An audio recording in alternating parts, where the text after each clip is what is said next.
गुरुजी 12 साल बाद बृहस्पति वृषभ राशि में प्रवेश कर रहा है। कुछ राशियों के लिए बहुत अच्छा नहीं रहेगा, उन्हें सावधान रहने की जरूरत है। अष्टम में उसी समय राहु और मंगल भी साथ। कुछ राशियों के लिए बहुत अच्छा रहेगा। धन टूट के पड़ेगा, धन बरस जाएगा, छप्पर फट जाएंगे, सोने टपक जाएंगे। सभी को राम राम। कैसे हैं आप सभी लोग? आप सभी का एक बार पुनः स्वागत है the Pawan Sinha Guruji show में। जय भारता जय भारता जय भारता।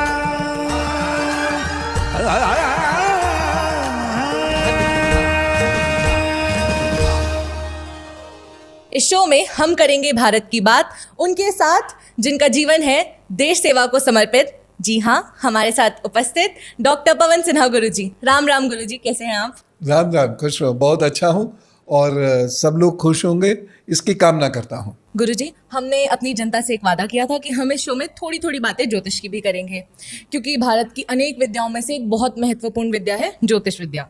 गुरुजी, 12 साल बाद बृहस्पति वृषभ राशि में प्रवेश कर रहा है, तो इसके बहुत सारे परिणाम आएंगे। जी हाँ, कुछ राशियों के लिए ये बहुत अच्छा रहेगा, लेकिन कुछ राशियों के लिए बहुत अच्छा नहीं रहेगा, उन्हें सावधान रहने की जरूरत है। इससे पहले आप इसकी बात करें, मेरे मन में एक प्रश्न है, पहले मैं वो पूछूंगी। बिल्कुल। ये डायन क्या होती है? डायन? जी जी। ये दिमाग में कहाँ से आ गया तुम्हारे? गुरुजी, हम फ्रेंड्स एक डिस्कशन कर रहे थे जहाँ भूत प्रेत डायनों की बहुत सारी बातें हुई, तो तब हम सब बहुत कंफ्यूज थे और सब कुछ ना कुछ बोले जा रहे थे। तो मैंने सोचा हमारे पास गुरुजी हैं तो क्यों ना उन्हीं से पूछा जाए।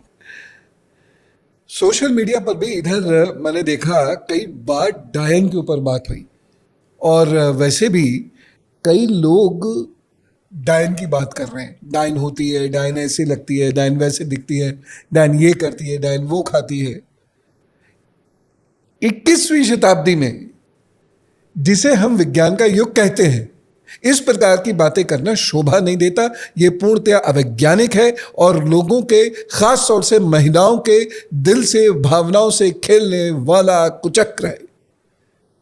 कई राज्यों ने इसे प्रतिबंधित किया, जैसे झारखंड का मैं कंफर्म हूं, राजस्थान का मैं कंफर्म हूं, प्रतिबंधित है वहां। दरअसल डायन जैसी कोई चीज होती ही नहीं है। मैं ये रील्स में देख रहा हूं कि इस प्रकार के शोज बन रहे हैं, पता नहीं लोग देखते क्यों हैं ये सारे शोज। उसमें ये कहा है, किसी में कह रहे थे, मुझे ध्यान नहीं, मैं तो ऐसे ओवरलुक करके निकल गया आगे। मैं ऐसी फालतू बातें नहीं सुनता। पैर उल्टे हो जाते हैं गुस्से में उसके। कैसे हो जाएंगे पैर उल्टे? शरीर में ऐसे कर घूम जाएगा पैर? क्या ये संभव है? क्या ये कभी किसी युग में संभव रहा होगा? हाँ, क्या आपने रामायण में, श्रीमद् भागवत में, गीता में और ब्रह्मनायक में, उपनिषदों में कहीं ऐसा वर्णन सुना पड़ा? तो ये सब बेकार की बातें हैं। दरअसल इसके पीछे की सच्चाई क्या है, सुनिए।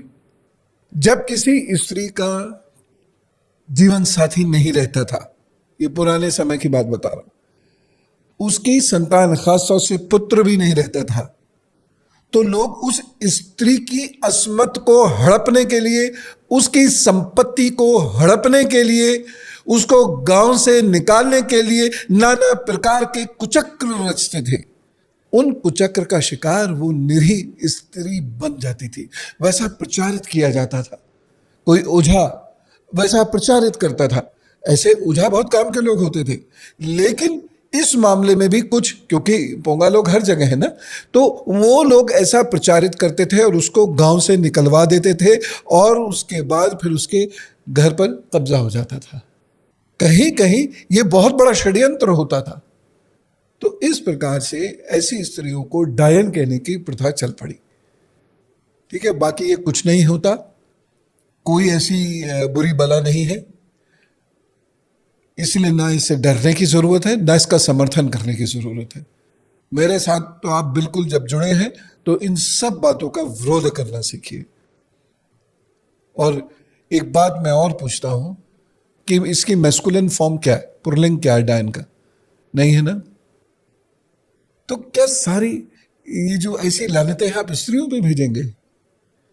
क्या मतलब होता है इन सब चीजों का? मान लीजिए किसी पुरुष की स्त्री की डेथ हो गई, और उस पुरुष के पुत्र अथवा पुत्री की भी किसी कारणवश डेथ हो गई, तो क्या वो मील दान बन जाएगा? ऐसा कभी सुना नहीं। इसलिए क्यों बनती है फिर? ये सब ध्यान से सोचिए और इस प्रकार के अंधविश्वासों से बाहर आ जाइए।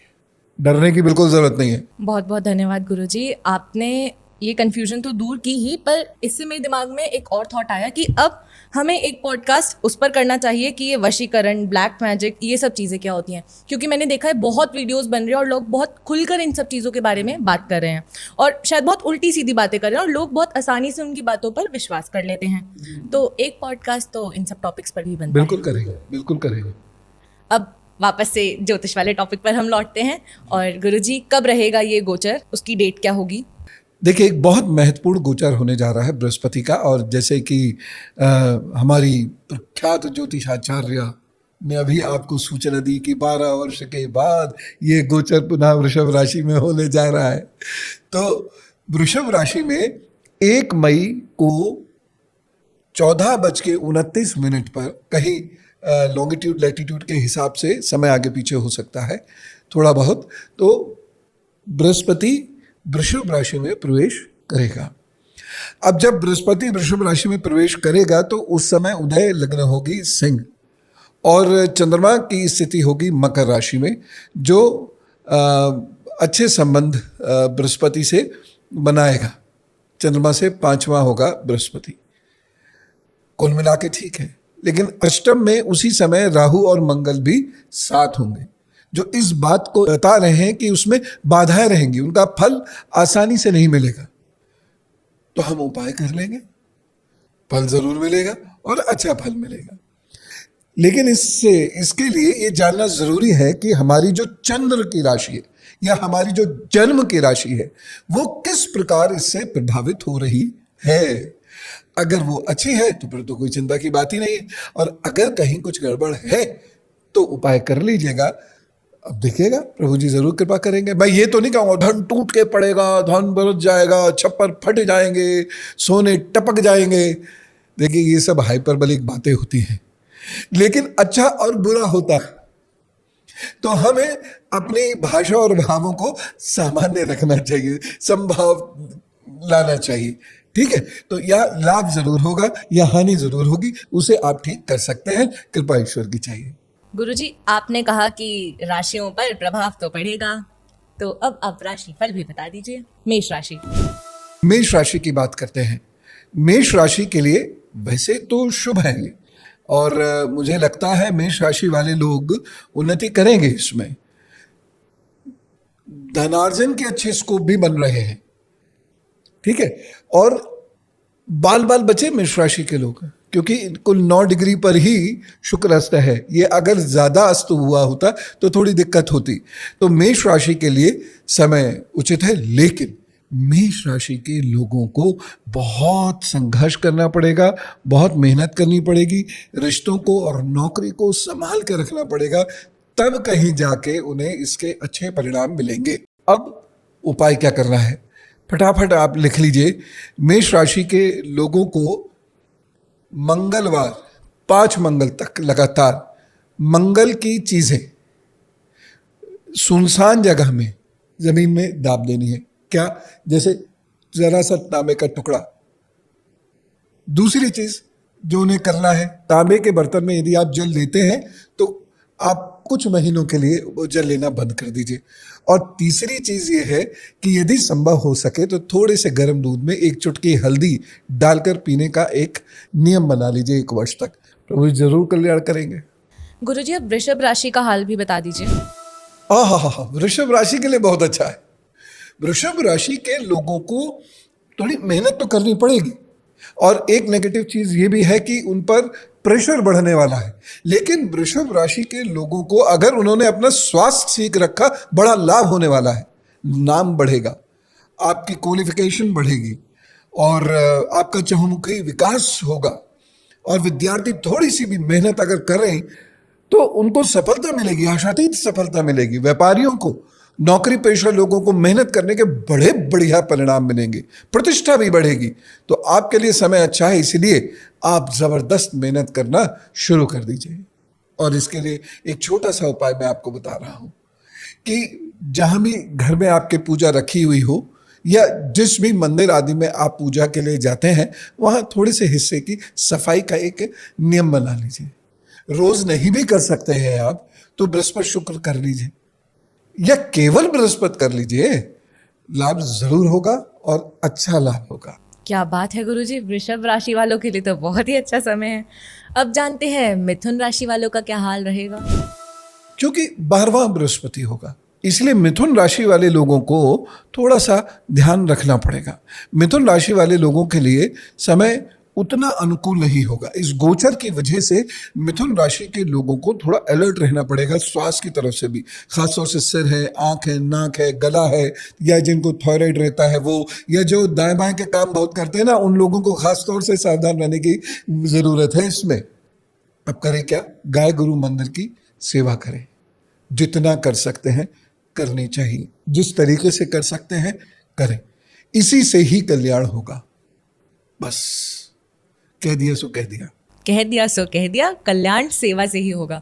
गुरुजी ये तो बात आपने बहुत अच्छी कही है। आप हमेशा कहते आए हैं कि सेवा ज़रूर करनी चाहिए, पर लोगों का दिमाग हमेशा इसी में रहता है कि वो मोटे मोटे हार पहन लें, मोटी मोटी अंगूठियाँ पहन लें। देखो, इससे तात्कालिक प्रभाव तो होगा, लेकिन जिसे कहते हैं ना लास्टिंग बेनिफिट्स, वो नहीं होते। वो तो तभी होंगे जब हम खान पान, व्यवहार, कार्य, कर्म, इसमें परिवर्तन करेंगे। आशा है आप सभी ने बहुत ध्यान से इस चीज़ को सुन लिया होगा। गुरुजी अब कर्क राशि का हाल बताइए। कर्क राशि के लिए अरे बड़ा अच्छा है। बहुत कम ही ऐसे अवसर आते हैं कि कर्क राशि के लोगों के लिए चीज़ें अच्छी हों, तो कर्क राशि के लिए यहाँ ये समय अच्छा है, लाभप्रद है। जो लोग राजनीति में, सामाजिक कार्यों में लग रहे हैं, उन लोगों को आगे बढ़ने के बड़े अवसर प्राप्त होने वाले हैं। तो कर्क राशि के लिए ये मैं कहूँगा कि सिद्धिदात्री बृहस्पति सिद्ध होगा ये, तो आपके लिए बहुत बढ़िया है। और रुके हुए कार्य को आगे बढ़ाइए, जम के मेहनत कर लीजिए इन 12-13 महीनों में, जम के, और देखिए आपको लाभ होगा। हाँ, जब बृहस्पति वक्री होगा तो थोड़ा ध्यान देना होगा, वो तो मैं आपको बता ही दूंगा। तो इतना समझ लीजिए कि सुखों में वृद्धि हो रही है। बस फोकस्ड होकर अब आप आगे बढ़ जाइए। चांदी का कुछ शरीर पर धारण जरूर कर लीजिए, और अगर वह नहीं कर सकते तो आप ओम दुम दुर्गाय नमः का जप करना शुरू कर दीजिए, प्रतिदिन 1 माला, विजय होगी। मैं चाहूंगी कर्क राशि वाले इस चीज़ को एक बार फिर रिपीट पर सुन लें। गुरुजी अब सबसे इंटरेस्टिंग राशि सिंह राशि। देखिए, सिंह राशि के लोगों को सफलता तो मिल रही है। हम जन्म राशि की बात कर रहे हैं, ये बार बार बोलना पड़ता है, नहीं तो लोग बार बार पूछते रहते। लेकिन सिंह राशि के लोगों को सफलता कब मिलेगी? जब बहुत हाथ पैर मार लेंगे, बहुत परेशान हो जाएंगे, तब प्रभु जी को दया आएगी। तो इसलिए आप बहुत मेहनत करने के लिए तैयार हो जाएं। जैसे कहते हैं ना, बर्निंग द मिडनाइट ऑयल, तो ऐसी मेहनत करने के लिए आप तैयार हो जाएं। अगर आपके गुरु हैं तो गुरु, नहीं तो अगर आपके घर में बुजुर्ग हैं तो उनका आशीर्वाद नियमित रूप से ले। काले नीले कपड़ों को अवॉइड करें, पीले वस्त्र, सफ़ेद वस्त्र ज़रूर धारण करें, और हल्दी, 1 चुटकी हल्दी सुबह सुबह निराहार मुंह जिह्वा पे ज़रूर रख लिया करें। बस एक चीज़ मैं और कहूँगा, फिजिकल एक्सरसाइजेस या फिजिकल वर्क थोड़ा सा बढ़ा दीजिएगा, नहीं तो फैट गेन कर सकते हैं आप, या फिर कमर के या पैरों की कोई दिक्कत आपको हो सकती है। बहुत बहुत धन्यवाद गुरुजी। सिंह राशि वाले ज़रूर इन उपायों को करें, क्योंकि गुरुजी के उपाय कभी ना खाली जाएं। गुरुजी अब कन्या राशि। जी, कन्या राशि में मैं एक चीज़ कहूँगा, मनोभावों पर नियंत्रण रखना। कन्या राशि के जो लोग हैं, इनको थोड़ा सा घर गृहस्थी की ओर से कष्ट होता हुआ नजर आ रहा है, तो अपने घर में सौहार्द बनाकर रखने का प्रयत्न करें। या वो कहीं विवाह करना चाहते हैं तो वहां पर बहुत सोच समझ के चलें, नहीं तो संबंध विच्छेदन हो सकता है। इस चीज का ध्यान रखेंगे। कन्या राशि के जितने भी लोग हैं वो सब नाभि से लेकर और घुटने तक, पूरे शरीर का, नाभि से घुटने तक का जो शरीर है उसका पूरा ध्यान रखें। पेट में गैस न बनने दें, हल्का फुल्का खाएं, दिन में 4-5 बार खाएं, फल ज़्यादा खाएं, तो कुल मिला के उनका कार्य आगे बढ़ जाएगा। एक तांबे का छल्ला अपनी पहली उंगली में ज़रूर धारण कर लें और अपने काम पर जुटें। प्रभु जी सबका ठीक करेंगे। तुला राशि। तुला राशि के लोगों को प्रतिष्ठा का ध्यान रखना होगा, अपने स्वास्थ्य का ध्यान रखना होगा। जिस स्थान पे वो कार्य करते हैं, चाहे व्यापार कर रहे हो या नौकरी कर रहे हो या पढ़ाई कर रहे हो, वहाँ पे संबंध अच्छे रहे, इस बात का उन्हें ख्याल रखना अवश्य होगा। यदि तुला राशि के लोग घर परिवर्तन करने की सोच रहे हैं या यात्राओं पर जाने की सोच रहे हैं, तो थोड़ा सावधान रहें। उसमें कुछ परेशानियां आने की संभावनाएं दिख रही हैं। धन खर्च होगा आपका, तो कोशिश कीजिएगा कि अच्छी जगह पे खर्च करें या कहीं डिपॉजिट कर दें उसको, या कुछ जैसे शेयर्स हैं, बॉन्ड्स हैं, ये चीज़ें आप खरीद लें, तो उससे आपको लाभ होगा। घर गृहस्थी में परेशानियां होती दिखाई दे रही, थोड़ा सा ध्यान रखिएगा। और उपाय के तौर पर मैं आपको जो उपाय बता रहा हूँ, आप वो कर लीजिएगा। अगर आपने कर लिया तो आपको निश्चित रूप से बहुत लाभ होगा। क्या कीजिएगा कि अपने घर के बुजुर्गों के नाम पर कभी भोजन किसी को करा दिया, ज़रूरतमंद व्यक्ति को, या अन्य कोई दान दे दिया। और दूसरी चीज़ ये कर दीजिएगा कि गंग गणपताय नमः का रोज़ाना एक माला जप अवश्य कर ले, सुबह या शाम या रात, जब मौका मिल जाए आपको। ये नियम कर लिया तो फिर परेशानियों से आप बच जाएंगे। गुरुजी, आगे राशियों पे हम बढ़ें उससे पहले मेरे मन में एक बात आई है। अच्छा, मैंने आपके साथ जहाँ जहाँ ट्रैवल करा है, मैंने देखा है कि लोग आपके पीछे आ जाते हैं, गुरुजी उपाय बता दीजिए, गुरुजी कष्ट हो रहा है, गुरुजी शादी नहीं हो रही, और वो लोग सावधानी बरतते नहीं हैं। तो ऐसे लोगों के लिए क्या कहना चाहेंगे आप? मेरे पीछे ना है, वो भी मस्ती से यात्रा करें और मुझे भी मस्ती से यात्रा करने दें। हाँ, श्री राम की बात करें, कृष्ण जी की बात करें, वेदांत जो मेरा विषय है उसकी वो बात करें, तो उसमें आनंद है, उसमें तो। लेकिन अब चलते फिरते किसी को कैसे उपाय बता दें? कुछ लोग आएंगे बोलेंगे कि ये राशि है, इस लड़के की ये राशि, शादी कर दें क्या? अब ऐसा थोड़ी होता है, ऐसा कभी करने की कोशिश भी मत कीजिएगा, तो ये गलत है। आप सबने सुन लिया गुरुजी के भाव कैसे होते हैं उस समय। तो गुरुजी आगे बढ़ते हैं वृश्चिक राशि पर। वृश्चिक राशि के लिए समय अच्छा है, बृहस्पति काफी मदद कर रहा है और विवाह या वैवाहिक जीवन में लाभ मिलता दिख रहा है। पठन पाठन में आध्यात्मिक उन्नति होती हुई दिखाई दे रही है। तो कुल मिला के ये समय आपके लिए बहुत अच्छा है और स्वास्थ्य लाभ भी आपको होगा। हाँ, अगर आपको गैस्ट्रिक प्रॉब्लम्स हैं तो थोड़ा ध्यान रखिएगा, और या आपको एसिडिक प्रॉब्लम्स हैं तो ध्यान रखिएगा, अपना खान पान ठीक रखिएगा, ठीक है ना। और यदि आपको कोई परेशानी महसूस हो तो आप तुरंत चिकित्सीय सलाह ले लीजिएगा। जिस भी पद्धति की आप सलाह लेते हो तो वो चिकित्सीय सलाह आप ज़रूर ले लीजिएगा। और ये जो मैं उपाय बता रहा हूँ आपको, ये उपाय कर लीजिएगा। नमः शिवाय नमः शिवाय नमः शिवाय का जप करते रहिएगा, लाभ होगा। ज़्यादा परेशानी महसूस यदि आप करें तो आप 11 सोमवार दूध का दान ज़रूर कर दें। और यदि भगवान ना करे कष्ट आपको हो तो एक काम क्या कीजिए कि रुमाल में करीब करीब 10 ग्राम रत्ती भर के, जो सामान्य रत्ती होती है, सफ़ेद नहीं, सामान्य रत्ती, वो भर के और उसमें छोटा सा कोई सोने का टुकड़ा डाल के तकिए जैसा बना लीजिए, सिर के नीचे रख के सो जाया कीजिए, आपको लाभ होगा। ठीक है ना। नमः शिवाय नमः शिवाय नमः शिवाय। गुरुजी अब धनु राशि का उपाय बताएं। धनु राशि के लिए जो बृहस्पति है ना, ये 6ठे भाव में है और इससे थोड़ी सी परेशानी होगी, रोग बढ़ेंगे, शत्रु बाधाएं बढ़ेंगी और धन की कमी होगी, धन खर्च होगा। इसलिए धन को डिपॉजिट कर दीजिएगा तो बड़ा अच्छा रहेगा। ये परेशानियां होती हुई नजर आ रही हैं मुझे। वैसे कुल मिला के ठीक है, कुल मिला के दिक्कत नहीं है, लेकिन जो अच्छा समय आएगा वो 7 से 8 महीने के बाद में आएगा। यानी ऐसा समझ लीजिए आप कि दिसंबर एंड से, लेकिन तब तक ये डिफिकल्टीज तो है। अब डिफिकल्टीज हैं तो उपाय भी हैं। उपाय के लिए क्या करें? रोजाना मंदिर जरूर जाए। जो पूजा आप करते हो, जिस पंथ को आप मानते हो, आप मंदिर जाकर अपनी उपासना वैसे ही कीजिए, मंदिर जरूर जाएं। और दूसरा, कभी कभी बुजुर्गों को कुछ खाद्य पदार्थ देते रहें। जैसे कुछ बुजुर्गों को गोलगप्पे अच्छे लगते हैं, कुछ बुजुर्गों को मिठाई अच्छी लगती है, तो जो उनकी सेहत के लिए ठीक हो, जो उनके स्वाद के लिए ठीक हो, उससे उनकी सहायता करते रहें और आशीर्वाद प्राप्त करते रहें। किसी भी हालत में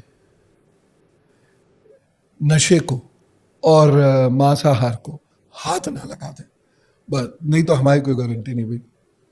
जी बिल्कुल। अब मकर राशि का हाल। मकर राशि के लिए जुलाई के बाद से ये बृहस्पति अच्छा समय देने वाला सिद्ध होगा। विद्यार्थियों को मेहनत करने का मन करेगा, कॉन्फिडेंस लेवल बढ़ेगा। आप यदि जॉब चेंज करना चाहते हैं तो ये बृहस्पति आपकी मदद करेगा। विवाह या वैवाहिक जीवन में भी ये बृहस्पति आपकी मदद करेगा।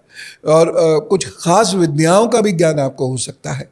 कुछ इस प्रकार की विद्याएं जैसे ज्योतिष है, जैसे अध्यात्म है, या स्क्रिप्चर्स हैं, इसकी नॉलेज भी आपको बहुत अच्छे से हो सकती है। तो कुल मिला के ये समय बहुत अच्छा है, इसमें आगे बढ़ जाइए। गुरुजी, कुंभ राशि का हाल? मुझे लग रहा है कि मकर राशि वाले लोगों को एक उपाय मैं जरूर बता दूं, क्योंकि जो अभी डिले है अच्छा आने में, समय तो अच्छा आएगा ही, लेकिन जो डिले है उसके लिए मैं ये बताऊं, कुत्तों को भोजन देना शुरू कर दीजिए बस। तो जो कुछ बाधाएं दिखाई दे भी रही हैं वो बाधाएं फिर दिखाई नहीं देंगी। गुरुजी, अब कुंभ राशि का हाल?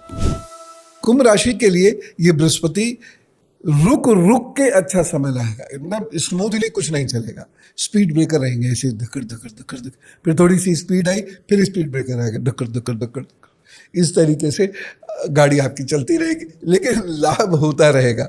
एक लोहे का छल्ला जो बीच में से खुला हुआ हो वो अपनी मध्यमा में जरूर धारण कर लें। दिन शनिवार रहे, और साथ ही साथ घर के बुजुर्गों के साथ, बाहर के बुजुर्गों के साथ बहुत ही आदरपूर्वक व्यवहार करें। कोई भी बुजुर्ग आपको आपके मोहल्ले कॉलोनी में टहलता हुआ मिल जाए, आप नहीं भी जानते हैं, प्रणाम जरूर कर लीजिएगा, लाभ हो जाएगा।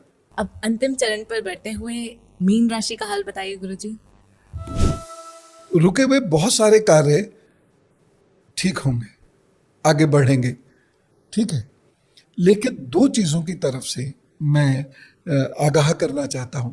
वो ये, कुछ भी ऐसा मत कीजिएगा जो आपको आपकी मेंटल पीस खराब कर दे।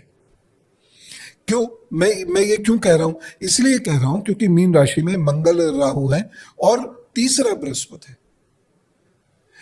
दूसरी बात, आलस्य इन 13 महीनों में है ही नहीं।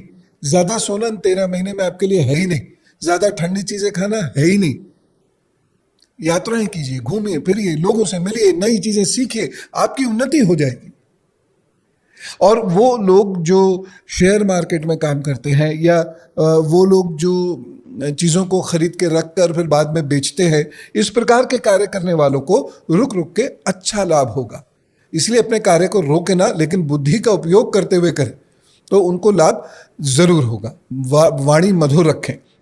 लेकिन एक चीज़ ज़रूर मुझे मीन राशि की यहाँ पर लग रही है, और वो सूर्य का प्रभाव जो है, शनि का प्रभाव जो है, ये खूब लंबी यात्राएं भी कराएगा और प्रतिष्ठा भी बढ़ाता हुआ दिख रहा है। और इसके लिए उपाय क्या करना है? बड़ा सरल सा उपाय है। केसर और हल्दी का तिलक मस्तक पर लगाया करें, एक चीज। दूसरी चीज, यदि आप ये शिखा रख सकते हैं तो रख लीजिए, बड़ा अच्छा है। नहीं रख सकते तो गुरु है, साधु है, घर के बुजुर्ग हैं, इनका सम्मान करना शुरू कर दीजिए और इनको भोजन देना शुरू कर दीजिए। सत्संग में बैठना शुरू कर दीजिए, भजन पूजन करना शुरू कर दीजिए। आप हार नहीं सकते।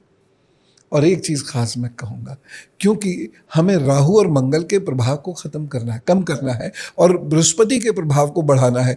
इसलिए सुबह सूर्य के उठने से पहले उठकर टहलें या पढ़ लें या जो भी करना है वो कर लें, सफलता आपकी।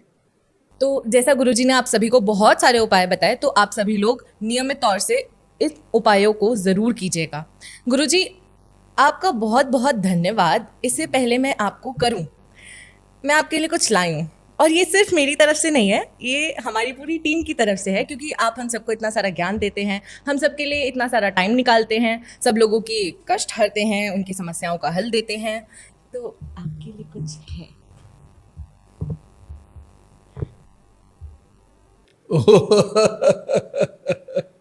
थैंक यू, बहुत बहुत धन्यवाद। बहुत खुश रहो, बहुत खुश रहो। आप सब लोगों का धन्यवाद। ये तो सबकी तरफ से है ना, तो सब लोगों का बहुत बहुत धन्यवाद। बहुत बड़ा इनकरेजमेंट मिला है आज। धन्यवाद, खुश रहो। गुरुजी, धन्यवाद खाली खाली नहीं है, उसके पीछे स्वार्थ भी है। 2 क्वेश्चन का आंसर तो आप दे ही सकते हैं। ठीक है, मैं तो बड़ा खुश हो गया था। मैंने कहा आज तो बैठे बिठाए गिफ्ट मिला, लेकिन गिफ्ट की कीमत 2 क्वेश्चंस। ठीक है। गुरुजी, डॉक्टर ज्योति जी पूछ रही हैं, डेट ऑफ बर्थ है 10 अक्टूबर 1974, समय है 7:40 शाम के, और कानपुर में है जन्म। और मेरी छोटी बहन को 1 महीने में ही 4th स्टेज का लंग कैंसर डिटेक्ट हुआ था, साथ ही पल्मोनरी एम्बोलिज्म भी हो रहा है। देखिए, बहुत अच्छे से इलाज करवाना पड़ेगा, वो तो उम्मीद करता हूँ आप करा ही रहे होंगे। खैर, लेकिन स्थिति अभी बहुत अच्छी यहाँ दिखाई नहीं दे रही है मुझको। आप एक काम करें, रोज़ाना सुंदरकांड का पाठ या ओम रुद्राय नमः का 108 बार जप करते हुए शिवलिंग का अभिषेक, जल से अभिषेक, उसमें थोड़ा शहद ज़रूर मिला लीजिएगा। 108 बार चम्मच से ऐसे ओम रुद्राय नमः ऐसे करके अभिषेक करते जाइए।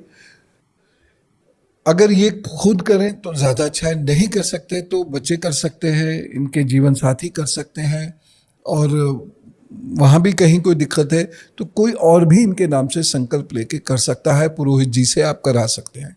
ठीक है, इन दोनों में से एक उपाय ये ज़रूर कर लें। एक बात। दूसरी चीज़ मैं जो कहना चाहूँगा, इसमें वैद्य जी की सलाह के अनुसार कार्य करें यदि भी, लेकिन एक कार्य मैं बता रहा हूँ, वैद्य जी से पूछ लीजिएगा बाकी, कि गुड़ के साथ त्रिफला सोते समय ये ज़रूर ले लिया करें। प्रभु से प्रार्थना करता हूँ कि इन दोनों उपायों से लाभ होगा। गुरुजी, अगले प्रश्न की ओर बढ़ते हैं। डेट ऑफ बर्थ है 15 अगस्त 1984, समय है 4:40 दोपहर के, साथ ही जन्म स्थान है वो है बरेली। विवाह कब होगा? विवाह को लेकर लोग बहुत चिंतित रहते हैं भारत में ना। अच्छा, एक बात मेरे अनुभव में आई है, विवाह के लिए लड़के लड़कियां परेशान बहुत रहते हैं। कहते क्या है, मम्मी पापा बहुत परेशान हैं। फिर मैं उनसे पता क्या कहता हूँ, मैं उनसे कहता हूँ ठीक है, मम्मी पापा से फिर बात कर लूँगा। फिर वो कहते नहीं, हम भी चिंतित हैं। देखिए, इस कुंडली में जो स्थिति है मंगल की, मंगल राहु आमने सामने यहाँ पर है, और दूसरी जो विवाह का जो भावेश है, सप्तमेश जो है, वो वक्रता की स्थिति में है, और इस वक्त जो दशा भी चल रही है वो शुक्र में राहु की है। विवाह हुआ भी तो धोखा होगा। बृहस्पति लग्न में है, लग्नेश अवश्य है, लेकिन वक्रता वाली स्थिति में है। तो कुल मिला के ये विवाह के लिए बहुत अप्रोप्रिएट कुंडली नहीं है। सामान्यतः ऐसे में विवाह होता नहीं, हो भी जाता है तो टिकता नहीं। फिर भी उपाय ज़रूर कीजिए, और वो ये है कि रोज़ाना गौ माता को गुड़ ज़रूर खिला दिया कीजिए, और हल्दी की एक गांठ अच्छे से धोकर पीले धागे में बांधकर अपने गले में धारण कर लीजिए। और तीसरी चीज़ ये है, संध्या दीपक अवश्य जलाएं। मान लीजिए जॉब पर जाते हैं तो जब भी रात में लौटते हैं तो पहले संध्या दीपक अवश्य जला लें। ये उपाय करने से देखिए आगे प्रभु इच्छा, क्योंकि हनुमान जी इनके इष्ट हैं तो उनकी इच्छा है, लेकिन ये उपाय करके उन्हें प्रसन्न करने का प्रयत्न अवश्य कीजिए। वो प्रसन्न हुए तो विवाह हुआ ही समझो फिर तो। आप ये सारे उपाय अवश्य कर लीजिए, विवाह हो जाएगा। गुरुजी, अब तो धन्यवाद दे दिया है, धन्यवाद के साथ साथ 2 प्रश्न भी पूछ लिए हैं, तो अब अंत का समय आ गया है। तो आप सभी लोगों के लिए फिर से 3 काम। आप लाइक और सब्सक्राइब कीजिए, इस शो को फिर से रिपीट करके देखिए अगर आपने नोट्स नहीं बनाए हैं, और सभी उपायों को अवश्य करें। और आखिरी काम, शेयर ज़रूर करें, सारी अच्छी बातें अपने पास ना रखें, बांट के देखें। गुरुजी, बहुत बहुत धन्यवाद, जो आखिरी वाला हम हमेशा आपसे लेते हैं। तो अगले थर्सडे तक के लिए आप सभी को राम राम, नमस्कार, भारत माता की जय। जय भारता, जय भारता, जय भारता।